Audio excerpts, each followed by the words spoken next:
O som do rugido da onça. De Micheline Verunsky. Capítulo 4. A vida é o tempo que segue correndo. Inêia aprendeu. Até que se deu a chegada daquele homem desconhecido.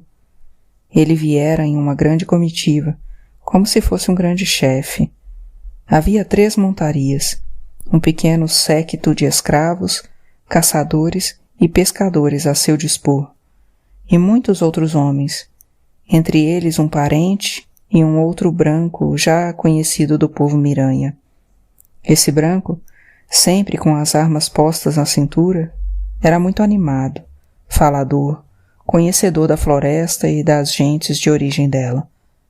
Uma comitiva de muitas canoas fora anunciada dias antes pelos vizinhos, mas a embarcação do desconhecido, que era a principal, veio coberta de flores de tamarica para protegê-lo do sol, e só isso já indicava sua importância. 12 homens remavam para ele, uns da nação dos Coerunas e outros da nação dos Macunás. O homem, que era como um grande chefe, tinha um aspecto lastimável. Por estar doente, parecia que houvesse sido banhado na tintura rubra do achiote. Picada dos carapanãs formavam calombos em seu corpo, e Inêia achou que aquele era um homem muito feio. O alvoroço do povo reverberava no estampado das chitas, no chiado das miçangas, no tilintar dos troços de metal. Algumas crianças que de primeiro foram arredias agora cercavam os visitantes com seus olhos curiosos, admirados, e a presença daqueles homens monopolizava o cochicho das mulheres, ao mesmo tempo que dobrava a ocupação delas no preparo das comidas. Os homens agora tocavam os trocanos, em resposta aos moradores adjacentes, anunciando que os brancos chegaram bem, que o principal deles repousava por causa da febre, que os subordinados estavam comendo, que todos eles estavam dançando, que vieram interessados em fazer negócios lucrativos. O homem de aspecto lastimável é cuidado com beijus, sopa de iuca, água fresca e frutas, até que a moléstia dê uma trégua a seu corpo. O velho avô faz o seu trabalho de cura com as ervas, e tão logo o branco se recupera, aqueles se tornam verdadeiramente dias de festa. Inaugurando um novo costume, a mãe de Inêia Tsitsi recentemente havia sido repudiada e trocada por uma mulher mais jovem e mais alta pelo seu pai, o Tuxauá. Temerosa do que poderia significar aquela perda de posição, recomendara, desde a chegada dos estrangeiros, com a voz trêmula, que a filha mantivesse distância daqueles homens, especialmente quando estivessem tratando com o pai. Suas mãos trançando o fio de buriti em exato movimento de dedos em dança. Seu coração, porém, palpitando, bambo. Igual recomendação lhe fez o avô, que por sua vez parecia mais encarquilhado e até tristonho. Alguns dias depois de sarado, o branco partiu para as cachoeiras do Araraquara, e o pai se embrenhou com os guerreiros em busca dos escravos que o homem encomendara. Quando o Tuxauá regressou, trazia alguns poucos homens, muitas mulheres e várias crianças. Eram crianças que aquele branco queria. Inêia ouviu o avô dizer a outro velho. Porém, na noite em que o Tuxauá e o branco negociavam, Inêia ficou mais próxima do centro daquelas transações do que deveria. Ouviu o pai rir muito alto.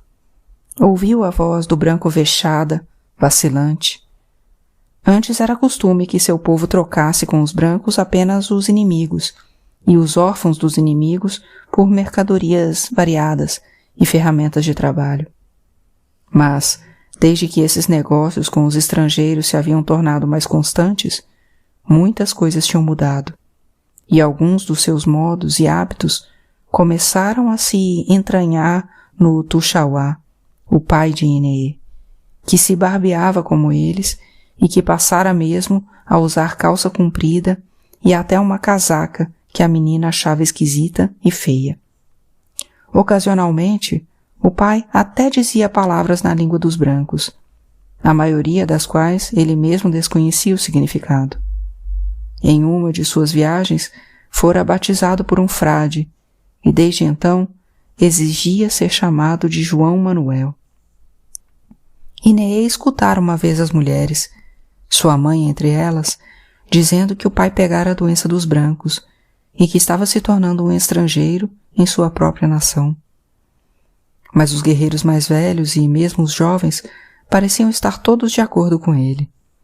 E o povo miranha se congratulava pelas trocas que o chefe se empenhava em realizar. Foi assim que nos últimos tempos as crianças órfãs e mulheres do seu povo haviam virado moeda também. E por isso a mãe e o avô de Ineê temiam as visitas dos brancos, especialmente por causa dela, e tentavam escondê-la dos olhos do pai, como se isso o fizesse esquecer de sua existência. Mas todos os esforços se revelaram inúteis. Não havia nenhum esconderijo a seus olhos, nada e nem ninguém que o impedisse. Uma manhã em que o sol se levantou, do mesmo jeito que sempre se levantava, e em que a mata falava sua língua do mesmo modo como sempre falava, nada denunciava o que estava por acontecer. O pai de Ineê e o estrangeiro, que atendia pelo nome de Mártios, firmaram acordo sobre a venda de 7 crianças. Mas o homem branco deixaria o porto dos Miranhas, levando consigo 8 vidas. Ineê lhe fora dada como presente. Capítulo 5. Na sala, a TV ligada transmite a imagem de um cacique de cabelo longo. O cacique olha para a câmera e diz: "Não sei o que vocês vão fazer com a minha imagem. Eu não aprovo isso. Vocês mentem. O homem branco não liga para nós. Eu odeio todos vocês." Josefa tem uma xícara de café entre as mãos e um chale nos ombros. Do lado de fora do apartamento, a tempestade parece falar de um outro mundo, um mundo grandioso, de ventos cortantes, de folhagens largas se agitando em um diálogo que se avoluma intraduzível. Um mundo que não parece aderir ao tempo que se impõe entre as paredes do apartamento. Sob a luz que emana da televisão e o desenho do corpo do rapaz que, ao seu lado, também tem uma xícara entre as mãos, os dedos arqueados contra a cerâmica quente, as unhas roídas. Por um instante, como se adentrasse num estado de sonho, é como se ela mesma pudesse estar dentro e fora, como se fizesse parte da chuva que cai com todos os seus ruídos, sem deixar de ser uma mulher sentada ao lado de um homem.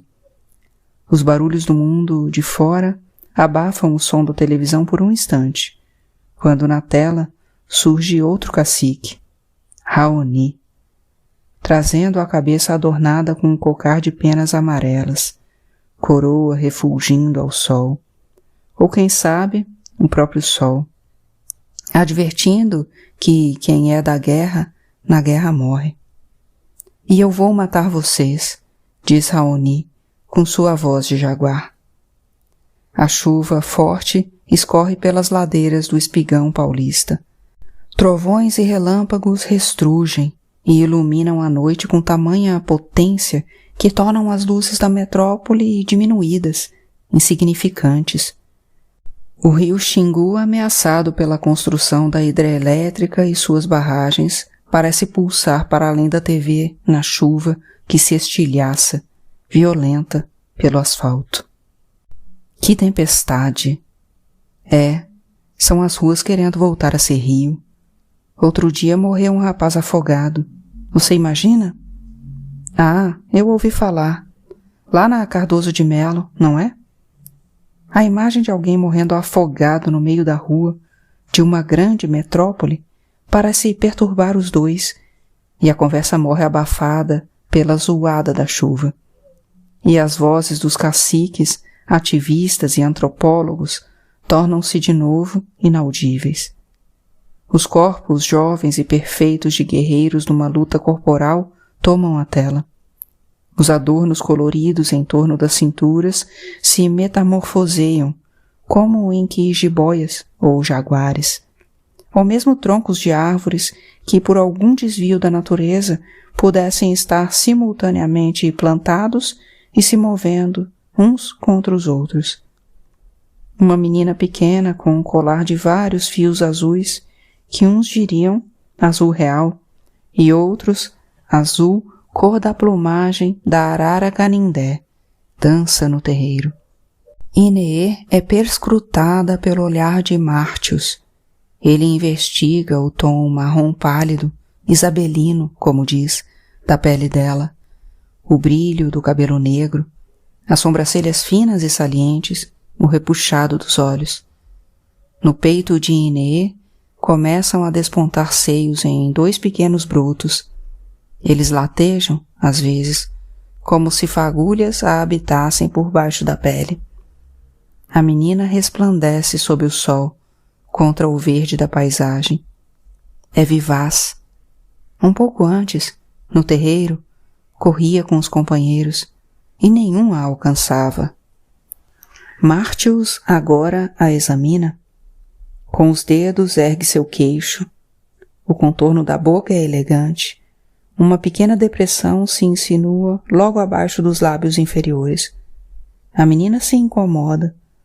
Seu desconforto se traduz nas mãos que torce nervosamente, nos pés que pesam o peso de uma montanha, quando tudo o que quer é fugir. Fosse onça, modularia um grunhido de advertência, um grunhido sibilado, o ar saindo pelas laterais da boca, as presas se erguendo e se mostrando, inequívocas. O homem lhe diz alguma coisa, mas ela não entende, não quer ouvir. Quando eles se afastam um pouco, Inê recobre os sentidos e corre, indo se esconder na maloca, entre as pernas da mãe. Martius anda pelo descampado, observa outras crianças e jovens. É um homem magro e abatido, curtido de sol e febre, rosto e mãos cobertos de abscessos das picadas dos insetos, braços feridos por espinhos. Um homem quase envergado pelo sertão e pela floresta. Inê o detesta. Josefa se levanta, arruma o chale, olha pelo vidro da janela o rio que a chuva fez descendo borbulhante ladeira abaixo. Mais tarde, enquanto a madrugada impõe um ritmo mais compassado para as águas em queda, e o corpo de Tomás, cercado de sombras e de pequenas claridades, se figura como um animal adormecido. Ela rememora lugares do seu passado. Primeiro, a rua de sua infância, a casa da avó em Belém, os meninos de bicicleta rondando a entrada, esperando que estivesse desacompanhada para disparar pequenas obscenidades, se aproximando demais do meio-fio, se ela estivesse desacompanhada no jardim. Um dia, 2 deles pararam e um perguntara, em tom jocoso, se ela não queria ser montada por ele, como a bicicleta, ao que o outro observara que era possível, pois ela já tinha peitinhos. Não soube de imediato o motivo pelo qual a insônia remoía aquela memória distante, que ia e voltava, entre outras lembranças desconexas e urgências dos próprios dias, algumas contas por pagar, decidir-se se escreveria em um programa de pós-graduação, finalizar um freela. Depois lembrou a discussão que tivera com um médico em uma emergência em que aguardava atendimento, quando não tinha mais que 16 anos. O homem achara de destratar uma mulher franzina e com a aparência exausta e pobre, cujo filho estava queimando de febre, porque esta ousara sugerir: será que é coqueluche, doutor? A tia, que a acompanhava, ficara mortificada por ela haver pedido que o médico tivesse mais educação e respeito. De repente, identificou nesse episódio aquilo que era capaz de lhe roubar o sono. O retorno do olhar entre mortificado e acusatório da tia, que a culpava pelas injúrias dos meninos, por ela não se refrear diante da autoridade. Um olhar que a afirmava ora como sonsa, ora como estúpida. Do que a culpava mesmo? De ser búlgara demais. Se bem lembrava, aquele sentimento, quando difuso, era um carrapato inchado de sangue, mas quando posto a descoberto, murchava. E foi então que ela conseguiu algum sossego, o que naquela madrugada avançada se traduziu num sono incapaz de ser reparador. Capítulo 6. Quando o velho avô, no centro da maloca, reunia os mais novos para que escutassem os ensinamentos, ele sempre começava dizendo o quanto a palavra era importante para o povo. Sem palavra, não poderíamos ser gente. Nosso povo recebeu a palavra de vida do Criador, e isso nos diferencia dos bichos. A dos bichos é a outra palavra. Quem não tem a palavra está morto. Foi o que Inee e os outros aprenderam. Os mais velhos mascavam a palavra nas folhas de ribi, a coca, e os mais jovens esperavam que chegasse a sua vez de mascá-la e receber a linguagem do sumo das folhas. Porém, para Inee, o certo é que esse tempo não chegaria nunca. Colocada em uma fila com os órfãos de povos inimigos, de nada adiantaram os pedidos e lamentos da mãe, a briga do avô em sua defesa. Inee foi levada, e a mãe ficou para trás como um bicho tristonho, cabisbaixo e andando em círculos. O avô se entristeceu de morte. Tsi-tsi se embrenhou na floresta. Sabiam que nunca mais voltariam a ver a menina. Inee se tornara presa do desconhecido. A travessia do rio foi confusa e dolorosa. As lembranças da vida que ficara para trás deixavam o corpo da menina como que dormente, e ela se perguntava se saberia como voltar para casa, porque de algum modo imaginava que conseguiria regressar. Mas, até lá, o que seria dela sem a mãe, sem os parentes, sem a vida que conhecera? Seu coração se fechava como a noite se fecha sobre a floresta, trazendo medo. Uma sensação sombria, aterradora, de que ela se extraviara e que, daquela vez, não haveria uma onça para protegê-la até que estivesse novamente em segurança. Sem proteção, ela sentia que a escuridão a engoliria. Duas das crianças mais novas choramingavam a viagem inteira.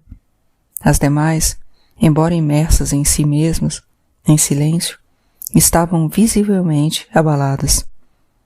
Martius, por sua vez, parecia feliz. Ele as olhava como que maravilhado, e seus olhos claros pareciam verdadeiramente os de alguém que fosse bom, e esse era precisamente o engano, sabia a menina. Como pode ser bom alguém que compra outras pessoas? Que as leva para longe dos seus parentes? Eram as perguntas que Inee remoía dentro de si mesma. Antes de todos aqueles eventos, é certo que ela não pensava nos inimigos e em seus filhos como iguais, e parecia correto o costume de serem vendidos ou trocados. Era a natureza da guerra. Apenas quando se viu entre eles, dentro de uma canoa cercada de estranhos, rio afora, é que começou a perceber que não havia, afinal, muitas coisas que os separassem. Que se, afinal, dividiam o mesmo destino, outras coisas também poderiam aproximá-los. Estavam todos amedrontados, cansados, confusos. E seus pensamentos não eram exatos como o curso do rio antes da cheia. Eram sentimentos que se depositavam uns sobre os outros como cascas de coquinhos amontoados, colados pelo grande espanto de que aquilo estivesse mesmo acontecendo. Sem falar o Nhengatu ou português, apenas as línguas que aprenderam com suas mães, só conseguiam falar entre si as crianças pertencentes ao mesmo povo, de modo que nenhuma delas falava com os homens, ou poderia compreendê-los para além dos gestos irritados com que eram tangidas. Inee e um menino do povo Juri não tinham com quem falar. Tão logo chegaram à barra do Rio Negro, a menina percebeu que havia outro chefe além de Martius. Spix era seu nome. De olhos claros e cabelo encaracolado, o homem tinha um aspecto quase infantil, mas a infância que restava nele era sem dúvida uma infância fragilizada, abalada por um sofrimento físico intermitente que o deixava todo opaco, como algo novo que se vira precocemente inutilizado. Spix, um homem claramente doente e combalido, tanto que ela pôde enxergá-lo morto antes mesmo que assim estivesse, recebeu-os com uma expressão de espanto e mesmo reprovação. Acariciou a cabeça do menorzinho de todos, um afeto que espantou as outras crianças. Inee não se impressionou com nada. Estava cansada e irritada. Ambos os cientistas eram homens considerados muito sábios pelo povo dela, coisa que Inee não sabia nem conseguiria entender. Entre os seus parentes, era preciso ser bem mais velho e experiente para ser considerado alguém com ciência das coisas deste e de outros mundos. O mundo das plantas, dos bichos, dos espíritos e encantados. Aqueles dois, porém, não figuravam aos olhos dela como capazes de grande sabedoria. O juízo que fazia deles não a impediu de perceber que os dois eram gentis, diferentes da maioria dos brancos que conhecera até ali, estúpidos, violentos. Esse era um fato até desconcertante para ela. No entanto, apesar das amabilidades e dos modos suaves, Inee tinha em mente que não passavam mesmo de inimigos impuros.